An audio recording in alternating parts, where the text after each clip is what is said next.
The film opens with a family standing trial in a court of religious authority, facing accusations due to their differing beliefs.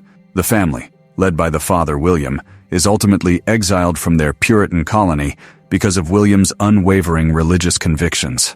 With nowhere else to go, William takes his wife and 5 children and travels far into the wilderness. After a long journey, they discover a clearing at the edge of a dark forest, which they see as a place of new beginnings.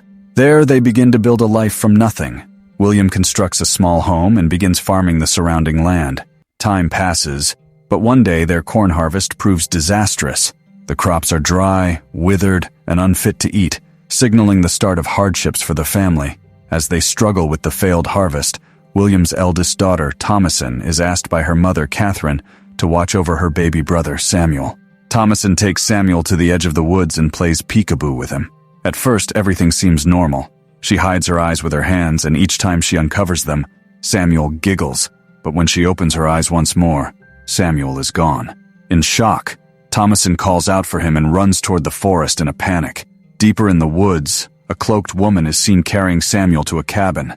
Inside, she kills the infant, grinds his remains, and smears the mixture onto her body and a wooden staff. The horrifying ritual suggests witchcraft at play. Later, Caleb, William's eldest son, wakes up and quietly leaves the bed he shares with his younger siblings. He notices Thomasin is still awake and restless, and he gently urges her to return to sleep. Caleb then walks through the house and hears his mother weeping.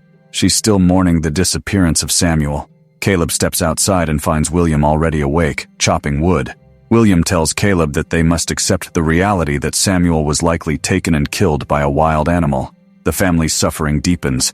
Not only have they lost a child, but their harvest has failed, and they face the threat of starvation during the coming winter. William takes Caleb into the forest to check the traps they had set in hopes of catching food. Inside the house, Thomasin watches as her mother cries uncontrollably, blaming herself for Samuel's loss. Thomasin, overwhelmed with guilt, begins to believe she is truly responsible. Meanwhile, in the forest, Caleb questions his father about Samuel's fate and whether his unbaptized soul is condemned. He also expresses his fear of death and sin. The traps yield nothing, so they decide to hunt with the musket they brought. While stalking prey, they spot a large hare staring eerily at them. William fires the musket, but the flint misfires, and the recoil causes the metal to strike William in the eye. He cries out in pain. Back at the farm, the twins, Jonas and Mercy, play cheerfully while chasing the family's black goat, whom they've named Black Phillip. They sing strange rhymes about the goat, which they believe can talk. Thomasin, tending to the goat pen, becomes annoyed and shouts at the twins to help her with the chores. The twins ignore her and continue to sing and chase the goat with unsettling glee. Frustrated and tearful, Thomasin walks away, heading toward the woods as she mourns the loss of baby Samuel. William and Caleb return from the forest. Seeing the twins still playing with Black Phillip, William scolds them and tells Caleb to put the goat back in its pen. William then drags the goat back inside the enclosure himself. Later, Catherine scolds William for taking Caleb into the forest without telling her. She also lashes out at Thomasin, blaming her for being irresponsible with the children. Hurt and confused, Thomasin says nothing. Soon after, Caleb approaches his mother and gently confesses that he was the one who begged William to take him hunting. He also tells her that he thought he saw an apple in the woods and wanted to bring it back as a gift. Moved by his honesty, Catherine's anger softens. She tenderly holds Caleb's face and comforts him. William then asks Caleb to fetch water from behind the house. Meanwhile, William begins chopping wood again, perhaps as a way to calm his nerves or vent his guilt. Caleb walks to the stream near their home, where he finds Thomasin washing the dirtied clothes stained during the goat chores. The two siblings chat and joke lightheartedly with one another. But then, from the bushes nearby, they hear a strange sound. Caleb calls out, demanding to know who's there. To their surprise, Mercy suddenly jumps out of the bushes, pretending to be a witch from the forest. Thomasin, irritated, decides to play along in a twisted way. She tells Mercy that she is the real witch and threatens her with a frightening story. Terrified by her sister's words, Mercy screams and runs off, leaving Thomasin and Caleb alone by the stream. Night falls. As the family gathers for dinner, Catherine asks Thomasin about her missing silver cup. It's clear that Catherine still harbors resentment toward Thomasin for the disappearance of baby Samuel days earlier. William, feeling guilty because he is the one who actually lost the cup, tries to calm both his wife and Thomasin. However, Catherine's voice grows louder, and the atmosphere at the table becomes tense. To ease the situation, William asks Caleb to read a passage from the Bible aloud. Just as things begin to settle, they are startled by loud, frantic bleating coming from the goat pen. Thomasin quickly steps outside to check on the animals. Near the pen, she sees a rabbit, the same strange one that both William and Caleb had seen earlier in the woods while hunting. Inside the house, William, still trying to calm his wife, tells Catherine they must place their trust in God. He encourages her to accept that Samuel is gone and that everything is part of God's will. Catherine, overwhelmed with grief, tells William she believes their family is cursed. She urges him to take them back to the village they were banished from. Their argument grows more intense, unaware that their children are still awake and listening from the other room. Caleb hears his mother talking about sending Thomasin away to work for another family, and he feels sorry for his sister. The next morning, he quietly prepares to head into the forest to check the trap set by William the day before. Thomasin sees him and insists on going with him. When Caleb refuses, she threatens to tell their parents that he left without permission. Left with no choice, Caleb agrees to let her come along. They ride into the forest together on horseback, bringing their dog Fowler with them. Once inside, Caleb checks a trap and finds an animal caught in it. But as they begin to leave, Fowler suddenly starts barking furiously after spotting a brown hare, the same one from before. The horse becomes startled and throws Thomasin off. Fowler bolts into the forest, chasing the hare. Caleb panics and runs after the dog, disappearing deeper into the woods. In the chaos, he leaves behind his sister, who lies unconscious on the forest floor. Elsewhere, William and Catherine scream into the woods, calling out for their missing children in a state of panic and fear. Caleb, now alone and lost, wanders through the dense forest. He begins praying and calling out for Thomasin and Fowler, desperate and terrified. Eventually, he hears barking in the distance and rushes toward the sound.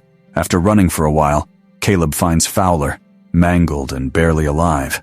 Meanwhile, Thomasin regains consciousness and hears her father calling out for her and Caleb. She quickly heads in the direction of the voice, and eventually, Thomasin manages to reunite with William. Back in the woods, Caleb stumbles upon a mysterious hut with a beautiful woman in red standing in front of it. She approaches him slowly, her face alluring. Entranced and afraid, Caleb walks toward her. As she leans in, a wrinkled, withered hand suddenly grabs his head and pulls him inside. Caleb vanishes as the forest grows darker and night falls once again. A heavy rain begins to pour, drenching the woods and the family's farm. Inside the house, Catherine erupts in anger at Thomasin, blaming her for taking Caleb into the forest and abandoning him. William tries to calm her down, but she refuses to listen.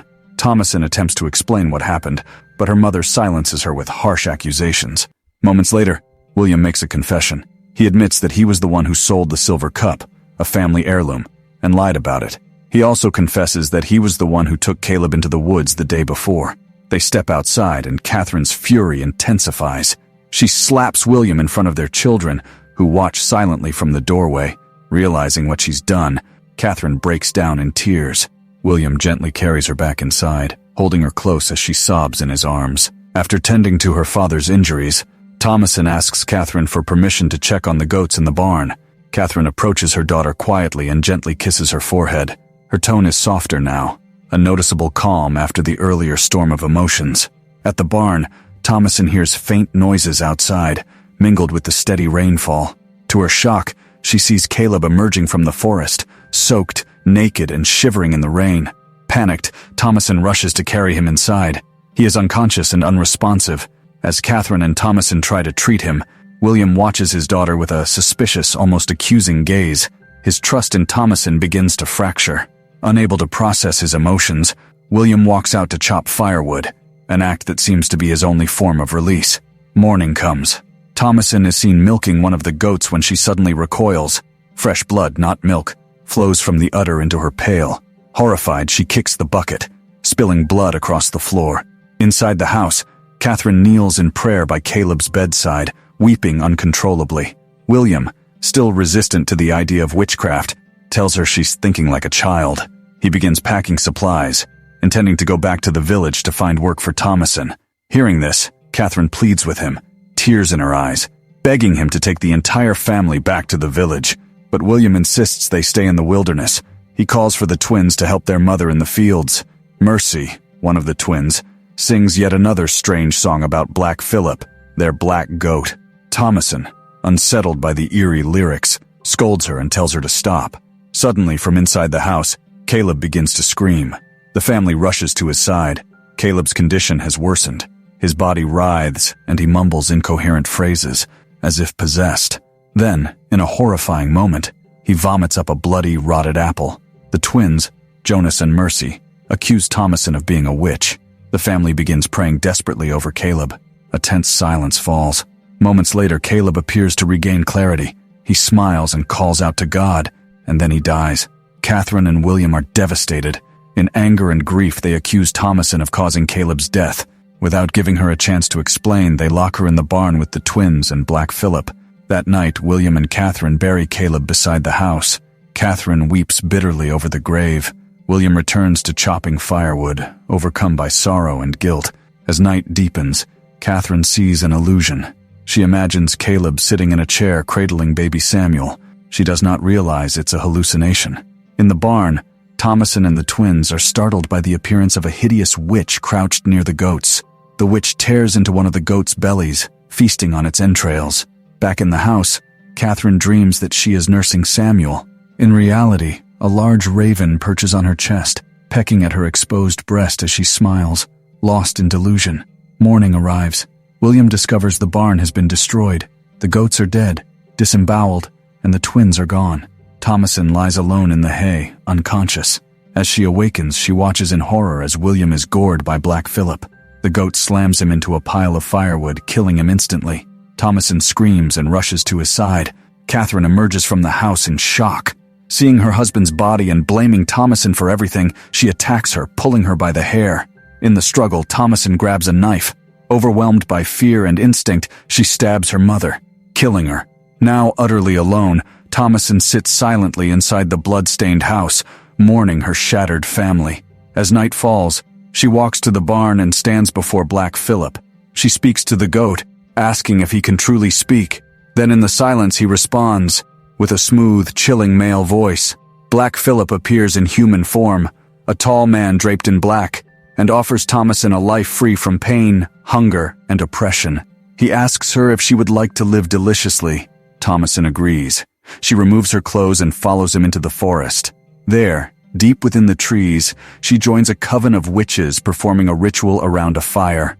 As she floats upward into the night sky, a peaceful smile crosses her face, and with that, the witch comes to an end. If you like this video, don't forget to subscribe. Because by subscribing, you have supported me to make better videos. See you in the next video.